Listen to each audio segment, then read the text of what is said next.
এখন আপনারা দেখবেন বন্যা হইলে আসলে বন্যার পানিটা উসমানীনগরে আগে আসে না, সেটা কুশিয়ারা ডাইকের কারণে। এবং সেই ডাইকের কারণে উনি প্রতিবাদ করেছিলেন, টিপাই মুখ বাদ বিরোধী আন্দোলন করেছিলেন এই অঞ্চলের মানুষকে সাথে নিয়ে, যে কারণে বিগত ফ্যাসিস্ট সরকার পার্শ্ববর্তী রাষ্ট্রের সহযোগিতায় নেতা ইলিয়াস আলীকে গুম করেছিল। এই যে অঞ্চলের রাস্তাঘাটগুলো ছিল সেগুলো মেরামতের কোনো ব্যবস্থাও করে নাই, চেষ্টাও করে নাই।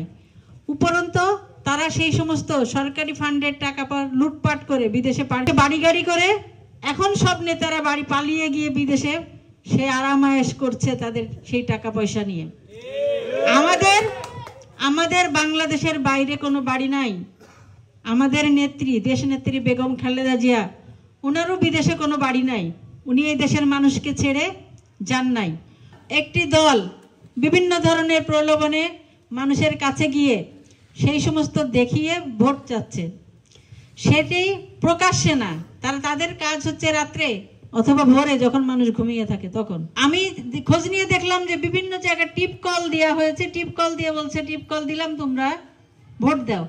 যে টিপ কলগুলো দেওয়া হয়েছে কোথা থেকে? কোনো সংস্থা, কোনো এনজিওর পক্ষ থেকে টিপ কলগুলো আসছে, কিন্তু সেই টিপ কলগুলোকে তারা নিয়ে এটাকে দলীয়ভাবে ব্যবহার করছে।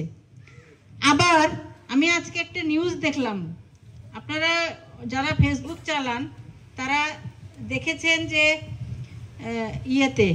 মুস্তফা ফিরোজ একজন সাংবাদিক আছেন, উনি অনেক সময় অনলাইনে এই বিভিন্ন সংবাদ বিশ্লেষণ করেন। তো উনার একটা সংবাদ এখানে, উনার এই সংবাদে হচ্ছে জামাতের কার্যালয়ে কেন কৃষি বিভাগের সার বীজ, জামাতের কার্যালয়ে কেন কৃষি বিভাগের সার বীজ? কৃষি বিভাগ তো সরকারি জিনিস।